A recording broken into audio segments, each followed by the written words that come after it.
Good morning, and welcome to the Universalist Church, in which love is the spirit.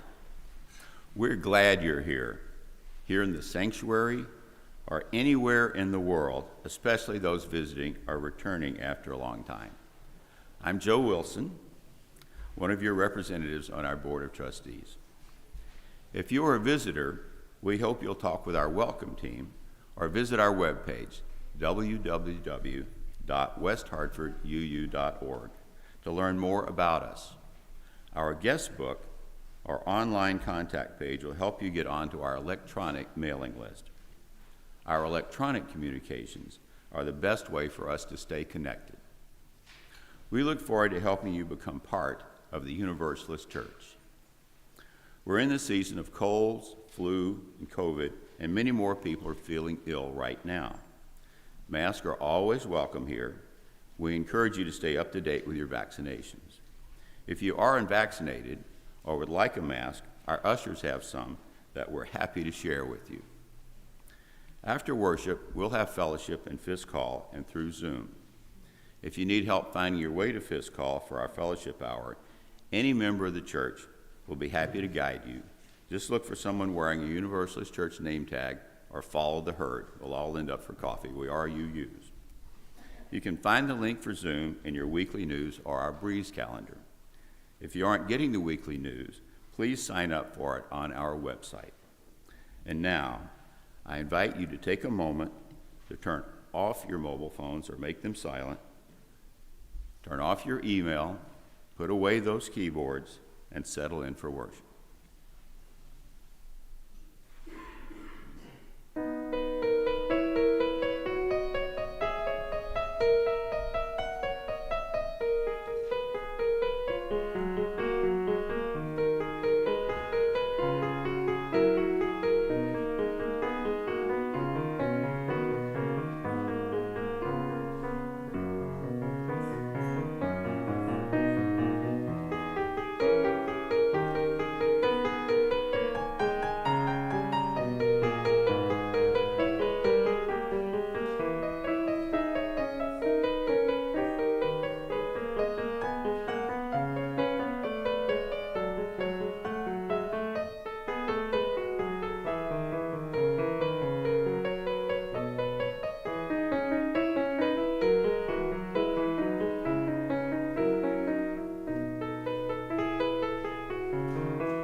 Before I light our chalice, I have just one quick announcement, and that is because our first Sunday was the first, and we didn't have so very many people here, we're doing our first Sunday Visitors Coffee on the second Sunday in January.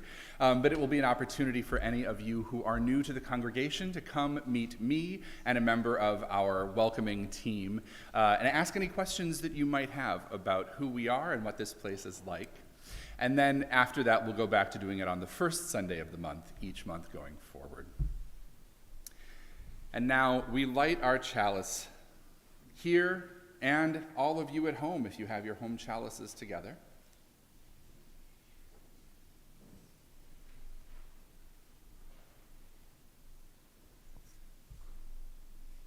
And we light these as a reminder of the beauty and dance of life, the flickering, sometimes the uncertainty, and what can turn into a bold, strong flame. Although we know that this chalice light will be extinguished at the end of our service today, we also know that we will take it with us, its memory, its dance, holding it in our hearts. We have this moment to dance with the flame and celebrate living, and we take that with us when we leave this place as well. Our opening hymn is number 350 in the gray hymnal, number 350. It's called The Ceaseless Flow of Endless Time, in body or in spirit, please rise as we sing together.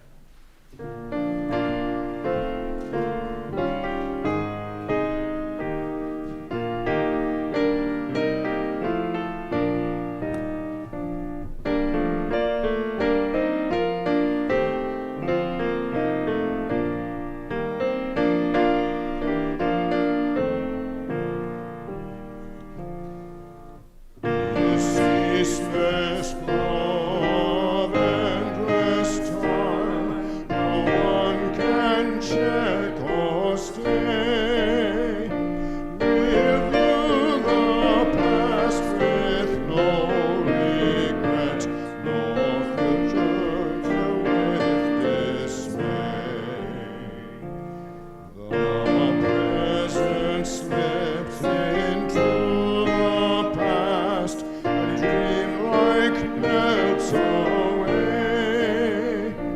The breaking of the lost dawn begins anew today. The past and future ever meet in the eternal now, to make each day a thing complete, shall be our new year bound. Please join me in speaking the words of our affirmation, our covenant. It's printed in the order of service and in the description online.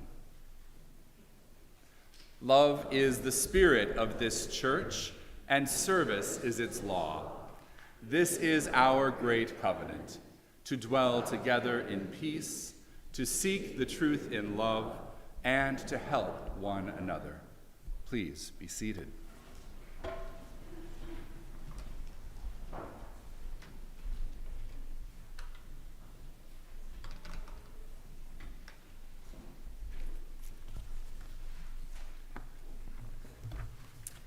Before our time for all ages, just a couple of quick announcements. We do not have church school today.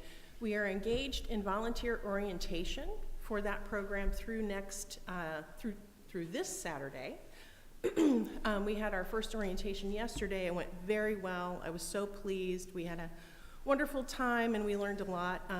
Our second cohort of folks will be with us next Saturday, and then we will begin church school in earnest next Sunday, January 15th.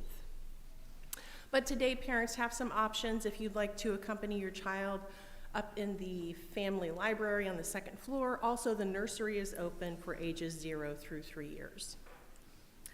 Before we begin time for all ages, I do want to draw your attention to this fellow who is in your insert.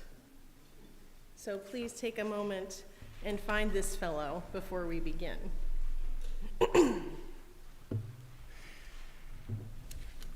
Slowly, slowly, slowly, Said the sloth.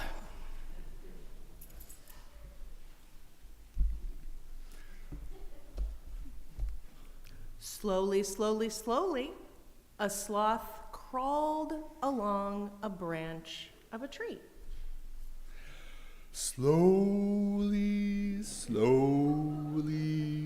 slowly. The sloth ate the leaf.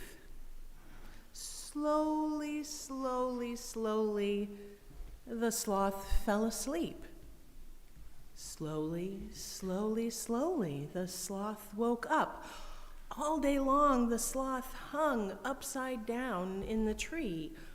All night long, the sloth hung upside down in the tree. Even when it rained, the sloth hung upside down in the tree. Why are you so slow? The howler monkey asked one day, but the sloth did not answer. Why are you so quiet? The caiman asked, but the sloth did not answer. Why are you so boring? The anteater asked, but the sloth did not answer. Tell me, Said the jaguar. why are you so lazy? The sloth thought and thought and thought for a long, long, long time.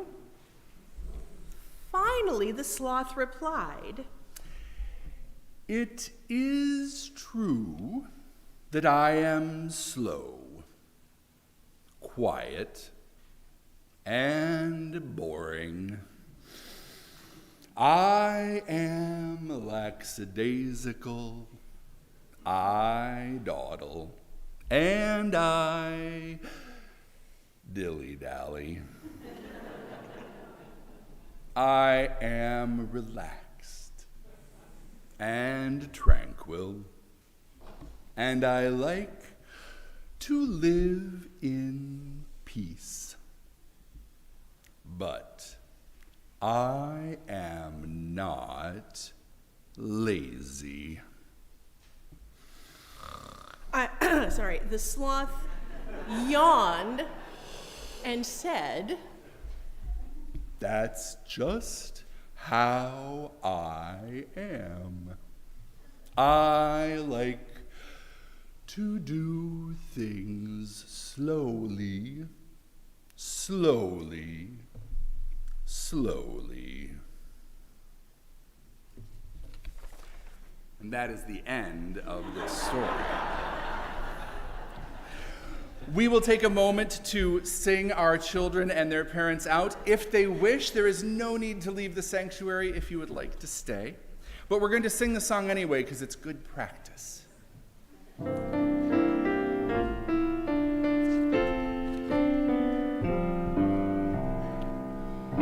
will keep a place for you wherever you may go. We'll sustain this home of faith and love you've come to know. Go in peace, bring hope to hearts that yearn. We will keep a place for you till you return.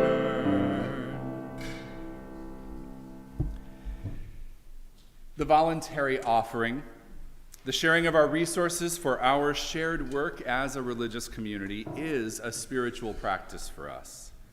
By offering your time, talent, and treasure to this community, you help us to serve the members, friends, and wider community of this congregation. And so as part of that service, we share our general offering each week with organizations that do work in the world that bring us ever closer to creating the beloved community. This month, we share our offering with Trans Voice and Visibility 365, also known as TV 365. It's a ministry dedicated to uplifting and supporting the well-being of transgender individuals in Connecticut by providing basic human needs, information and referral, service coordination, and support. It also works to support and collaborate with relevant groups and service providers. Their emphasis is on the most underserved, neglected, victimized, and oppressed. And this includes, but is not limited to, trans folk of color, those with disabilities, trans youth and elders, immigrants, documented and undocumented, low-income trans folk, and those who have been victims of crime. You can find more information about them in your order of service or in our description online, including their website if you'd like to look them up. To give electronically, you can use the QR codes in your order of service or the links in the description online. Those on our website and here in our sanctuary, our offering will now be gratefully received.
May these gifts so generously given sustain the life of this community, the work that we do together, and our work in the wider world of which we are a necessary part.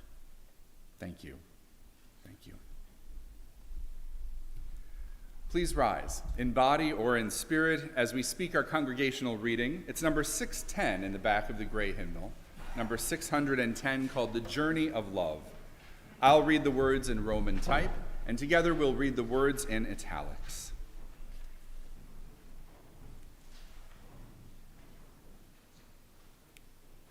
Where in our hearts is that burning of desire that we are made of dust, and the world is also made of dust, but the dust has motes rising. Whence comes that drive in us? We look to the starry sky and love storms in our hearts. Whence comes that storm? The journey of love is a very long journey.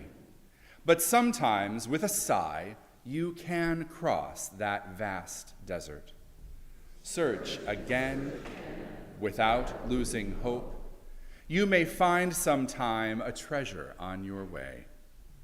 My heart and my eyes are all devoted to the vision. And together we'll sing our doxology.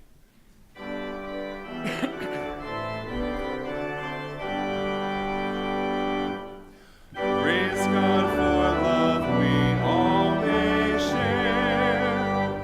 Praise God for beauty everywhere.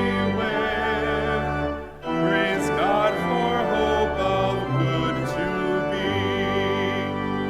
Praise God for truth that makes us free. Amen.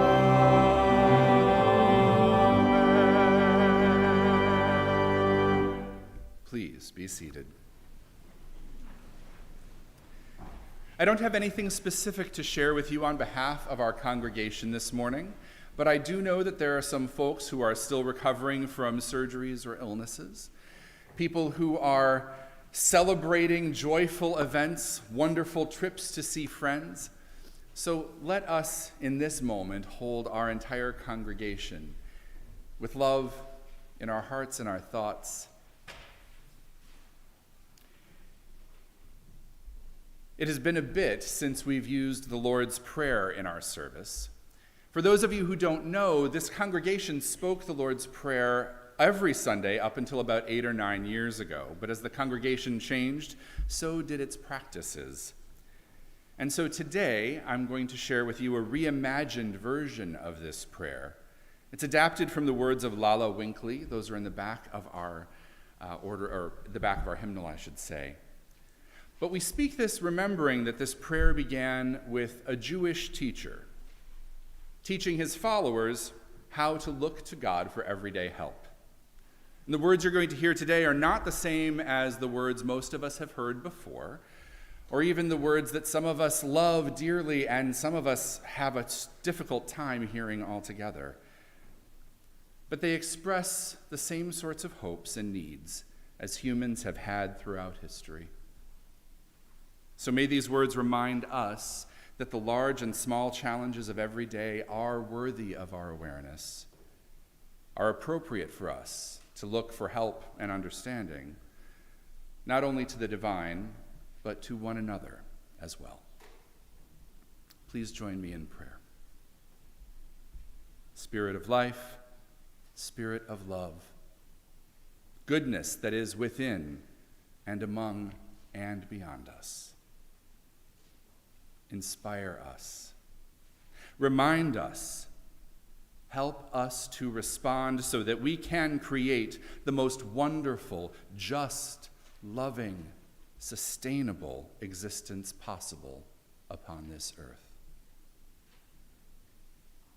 Give us this day and each day enough of what we need.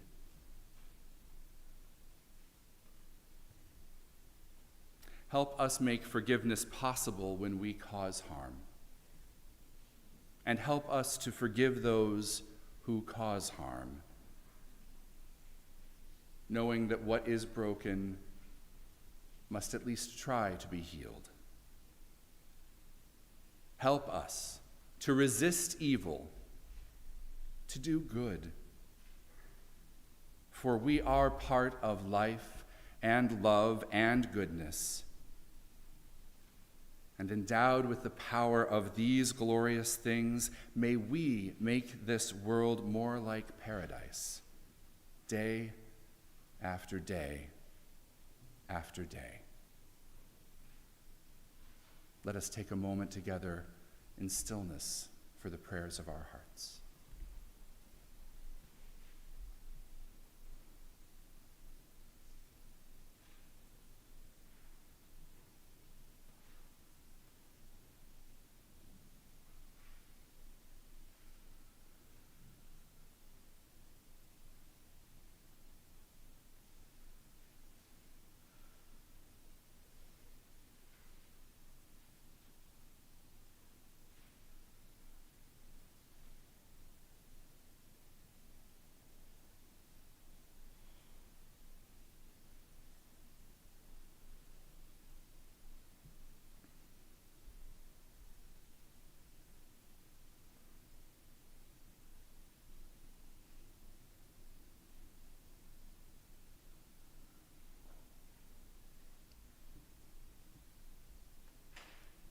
May we remember that we are part of life and love and goodness.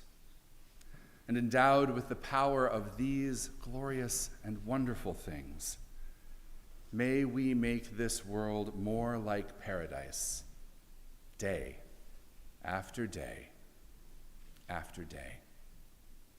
May it be so. Amen.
Our first reading is from Sloth by playwright Wendy Wasserstein, who writes a parody self-help book in favor of sloth.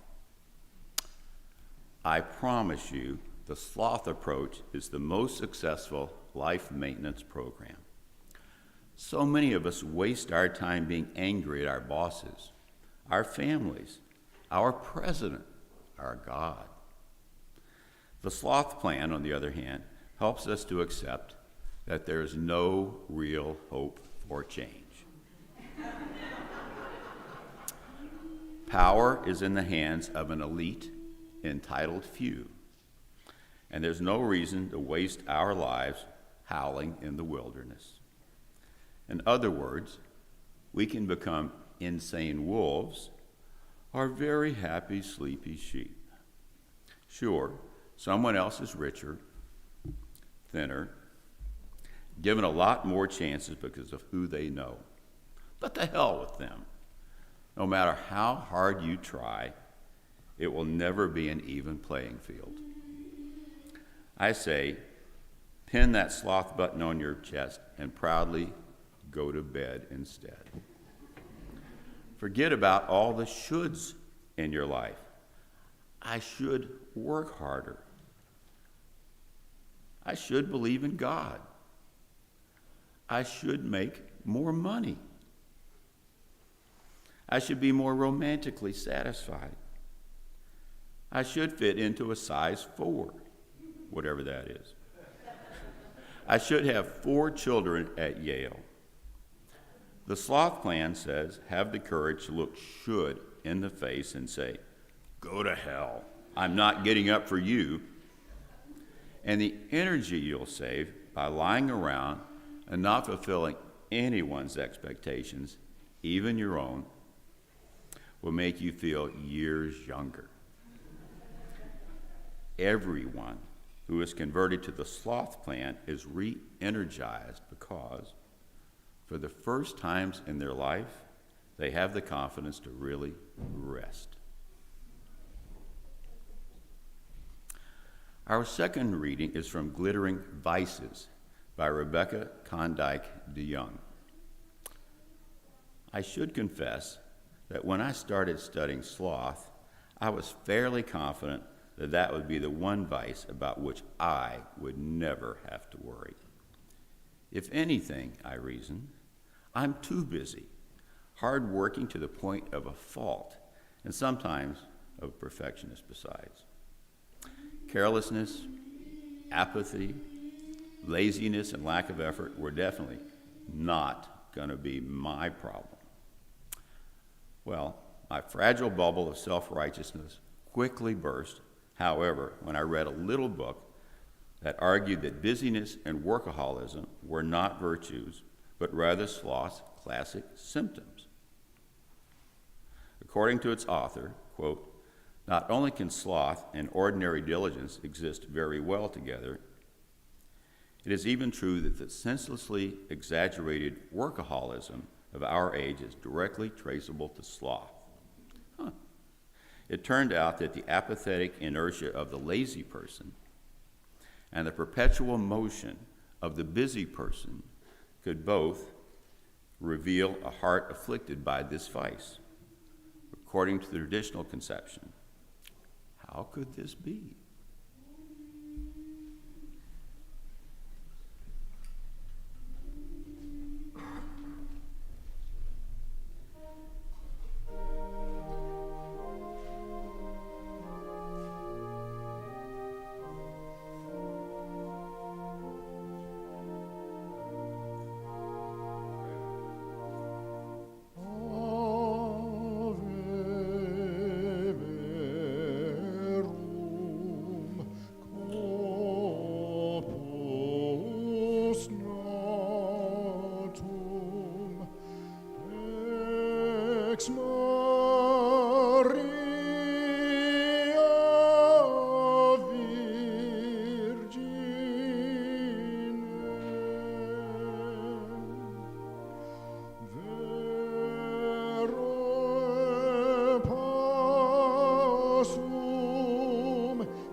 Marie,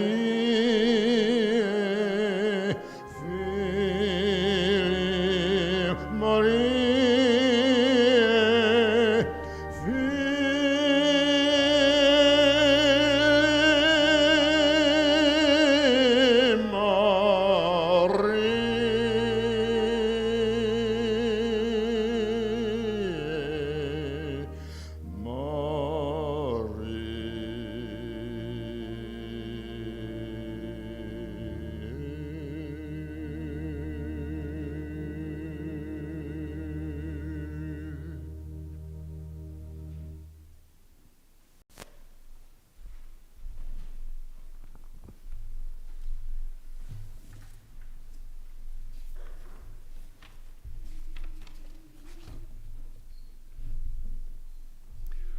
When I came up with this idea to do a sermon series on the 7 deadly sins and connect each one of them to a holiday, I have to tell you it gave me some glee to think about which one connected with which. Most of them, a lot of them, were pretty easy. Gluttony for Thanksgiving, lust for Valentine's Day. But when I thought about sloth, it took me a minute, and then I realized there was only one option. Sloth connects so beautifully to the idea of failed New Year's resolutions that I could not resist. Now, when we hear the word sloth, we associate it with laziness, a passively willful couch potato way of being. But it is more complicated than that. There was a time when instead of the word sloth, when people listed the 7 deadly sins, they talked about acedia, also known once upon a time as the noonday demon, a lethargy that stole away any ambition, any action, any desire to engage with the things that we know are part of the lives that we lead. There's also a little sneaky thing here in that the midday meal was the large meal for most people who lived in monasteries. And I suspect that this was called the noonday demon because that's about when the food coma would hit after eating that massive meal. But acedia, sloth, is more than a daily need for a nap. And if that's your only picture of sloth, it's understandable, but it's not what you think. Other descriptions of this condition, even up until pretty recently, ranged from existential ennui, a vast sense that being was fundamentally boring and pointless, and sometimes continued on to what I would call now clinical depression. An inability to care, to see the point of being, much less doing anything. An overwhelming feeling of impossibility. A disconnection from any and everything that might matter, and a basic lack of pleasure in living. But more insightful writers, though, didn't get caught up in claiming that what we would call depression is actually sin. Instead, they knew that the failures of the spirit at the barely beating heart of sloth are simply apathy, a disconnection from the things in life that truly matter, as well as escapism, a desire to leave behind what is and what matters and what is real in favor of anything else that seems appealing in the moment. And so in Glittering Vices, Rebecca DeYoung writes, I read a little book that argued that busyness and workaholism were not virtuous, but rather sloth's classic symptoms. According to the author, not only can sloth and ordinary diligence exist very well together, it is even true that the senselessly exaggerated workaholism of our age is directly traceable to sloth. It turned out that the apathetic inertia of the lazy person and the perpetual motion of the busy person could both reveal a heart afflicted by this vice. How could this be? Well, it can be because both apathy, inertia, and perpetual motion prevent us from an authentic engagement with our interior spiritual lives and the things that matter most in life beyond ourselves. Both apathy and busyness can distract us from our deepest values, our most important priorities, our sense of wonder, our connection with the spirit of life. So when we take up an attitude, not just in the moment, but repeatedly, perhaps even permanently, an attitude of, I don't care, or find ourselves staying so busy that we don't have time to care, then we have achieved sloth. And it's nothing to do with a nice hammock or hanging down in a tree or a comfy couch. Perhaps we can think of sloth at its very best as a spiritual equivalent of procrastination. Setting aside what needs to be done by doing something else or nothing at all instead. It's not the same as resting. It's not the same as taking time. There are all sorts of things that can fulfill this kind of spiritual procrastination. Looking up sloths online while writing a sermon, for example. Did you know that sloths move so slowly that they can actually grow moss on their fur?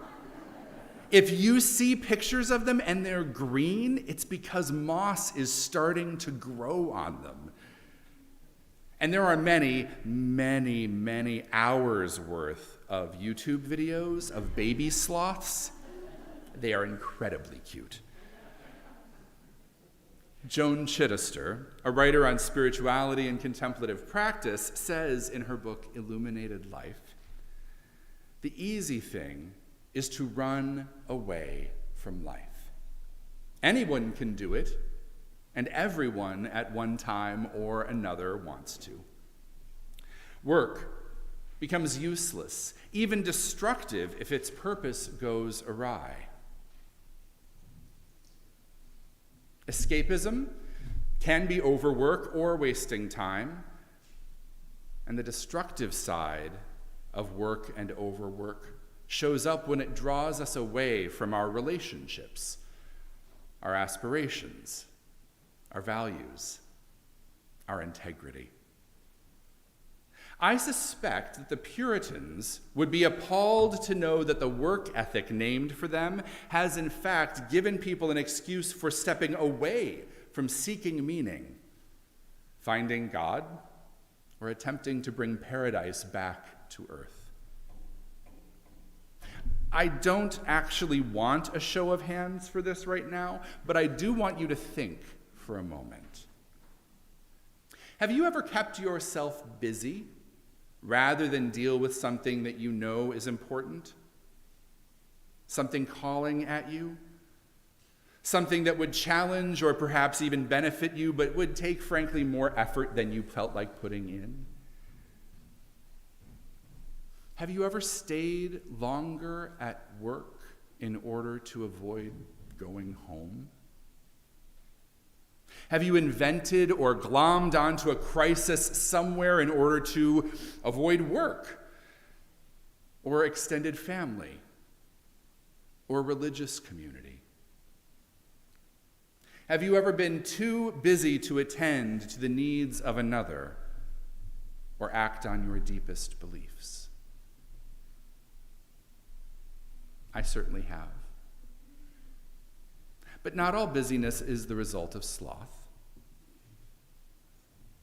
Not all work is problematic. But when it becomes a habit that keeps us from living a life of attention or spiritual practice or action or integrity. That is sloth. That kind of escapism is a way of not caring, of being disconnected, while allowing ourselves the illusion that productivity is most important. And then there's apathy. It's another way of running away from life, choosing not to care, rather than carrying the joys and the burdens of being alive and human. But plain old apathy is not quite as polite as busyness. In our society, if you say you're busy, people nod and say, "Oh yes, I understand. Of course you can't do whatever it is that we might need you to do." Apathy, though, if you are truly apathetic, you're not going to fill your schedule with endless commitments in order to be able to say no to some things a little more safely. Instead, you're just going to lay it out flat. I don't care. It doesn't matter. Apathy has the dubious virtue of honesty. But really, apathy doesn't even care enough to maintain a facade of politeness. Apathy is not prideful. It's not vain. It just doesn't care. Wendy Wasserstein tells us about this. Forget about all the shoulds in your life. The sloth plan says have the courage to look should in the face and say, go to hell, I'm not getting up for you. And the energy you'll have and save by lying around and not fulfilling anyone's expectations, including your own, will make you feel years younger. So here's where a show of hands, I think, would be fine and perhaps a little less daunting. How many of you have made New Year's resolutions? Okay, some of you. I'm in the I don't do it because I know what happens. How many of you who have made New Year's resolutions have broken them already? Oh, hey, a couple. That's not bad. That's pretty good. How many of you fully expect that you'll break them in the next 6 months? Yeah, there are some more hands. Right. New Year's resolutions can be challenging. And some of us decide to never make them again because we don't want to disappoint ourselves. One of the questions is it sloth that has been your downfall when it comes to these kinds of changes? I want to achieve this, but I'm so busy it's really hard to go back to church, go to school, go to the gym, meditate every day, take up that volunteer task. Sometimes it is sloth that prevents us from doing the things that we know that are good. I'd bet that most resolutions fall by the wayside because of the difficulty of changing a long-standing habit rather than true sloth. And some of us may be a little lazy here and there too. I certainly can fall into that. But sloth, real sloth, wouldn't bother making a resolution in the first place, wouldn't even think about the possibility of a resolution, probably wouldn't notice that it had been New Year's Day that had come past. Because sloth would be deeply committed to doing nothing about anything. Sloth may seem like one of the least problematic of the list when you think about all 7. But like other sins such as gluttony or anger, sloth can have real effects on our physical well-being, not just on our minds and our hearts and our spirits. A small dose of apathy now and then reminds us that we've overdone it, that we need to slow down, that we might have committed to too much or had a week that was too busy, too full, and too hard. Sometimes it is good to say, for today, I don't care. But when it becomes a habit, when it becomes constant, when it becomes a lifestyle, that's when we run the risk of changing how our minds work, how we think, how our bodies work, how we feel. And in fact, real depression, clinical depression, can be the result of that kind of disconnection. We can teach our bodies to not care so much that they just kind of give up bothering. And on the other side, busyness has its own dangers too, including, among other things, the catch-all nervous breakdown. We've done so much that our nervous systems just simply can't handle it anymore, and we find that we have to lay on the couch for a week just to recover. Sloth has the terrible effect of preventing us from really understanding what's happening with ourselves and can lead us into real harm. And that's why it is a deadly sin. In the past, thought of as a soul-killing sin, because it keeps us from paying attention to what matters most.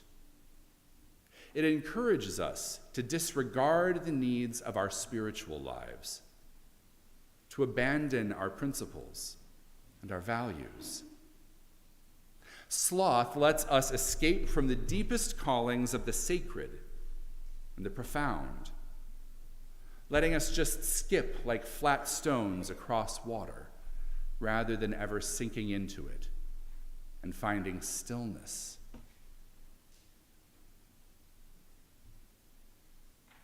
I am most disappointed in myself when I have frittered away my time and energy in slothful pursuits. And very rarely does that include time taken as a nap. In fact, I should probably nap more often than I do. But then there's YouTube videos of baby sloths to watch. And I mean, how much more restful would a nap be than that? It does not matter how you conceive of the universe. Whether you're a theist or a non-theist, a Christian, a Muslim, a Buddhist, a pagan, a Jew, a humanist, a plain old Unitarian Universalist. We all have connections to what we find most meaningful in the universe. And we can all choose to turn away from them in favor of other things. And so when I or you or any of us spend our time and effort like a rock skipping frantically across the surface of water, we are disconnected from those wonderful things. In those times, I miss the moments of caring for others, the beauties that are found in the world, the truths and the whispers of love that I hear in my daily conversations with the all that is. So sloth is not what you think. It's not laziness. Sloth is an absence of love. It's not lazy. It's detached from what is real and what matters most. And what that means is that sloth's antidote is not busyness, it's engagement. Open-hearted, compassionate, empathetic engagement with something that truly matters. Another person, another living thing, the earth itself. Some process of creating justice or mercy. Your connection to the sacred, to the profound, however it is that you understand or name it. Because escapism and apathy cannot coexist with real engagement. Let me be really clear. Engagement doesn't mean doing more. It means listening to the wisdom within yourself and sometimes doing less in order to pay attention more deeply. Knowing what it is that you need to do and why. I suspect that this will sound like familiar advice, and it should. It is the direction to adherence that faith traditions from around the world give all the time. Pay attention. Engage more deeply. Listen to the interior voice. Look for what the world asks of you and needs most. The antidote to sloth is the challenge and goal of the spiritual and religious life, maintaining our engagement with what matters most. And that may be different for each of us. It may be different for each of us in any given day. But it's about that engagement in whatever ways we understand and devote ourselves to it. And this is where the lesson of our friend, the sloth, comes in real helpful. Because this process of engagement does not improve with speed or efficiency or a constant grind, some kind of busyness in your devotion. Ironically enough, this spiritual growth and engagement simply happens over time, by choosing it again and again, by paying attention, by listening. Like the sloth in our story, our own connectedness develops steadily and intentionally, but often slowly, slowly, slowly.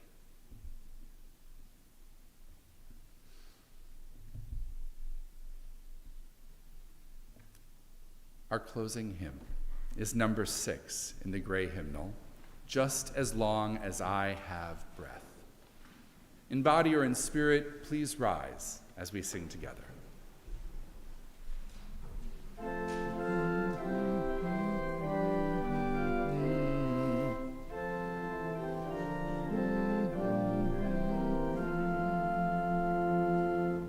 Just as long as I have breath, I must answer yes to life.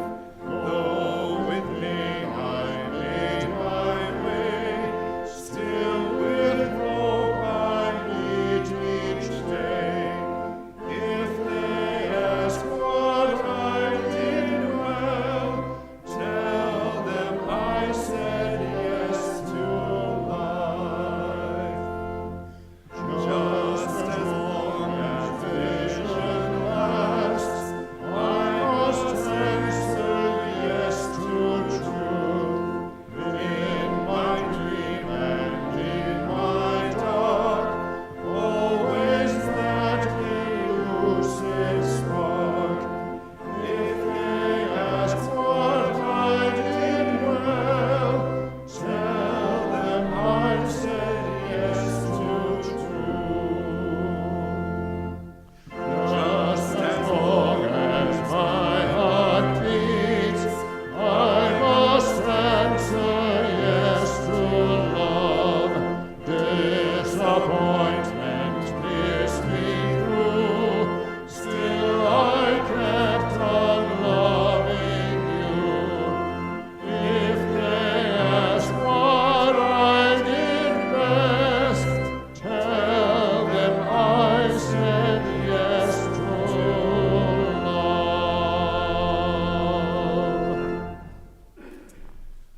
Let us join together in speaking the words of our unison benediction. It's in your order of service. Engage with the world in peace. Have courage. Hold on to what is good. Return to no person evil for evil. Strengthen the faint-hearted. Support the weak. Help the suffering. Honor all beings. Please be seated. Please also remember that we have our visitors' time with me and a member of the membership team. We'll do that in the parlor that is out the sanctuary toward the back and all the way to the left down the hallway. If you want to wait up here, you will find myself. I can lead you there. And also, who are my welcome team members leading that today? Aha, Iraj is one of them. So if you want to follow Iraj as well, that would be terrific. Thank you very much. And now let's remain for our postlude.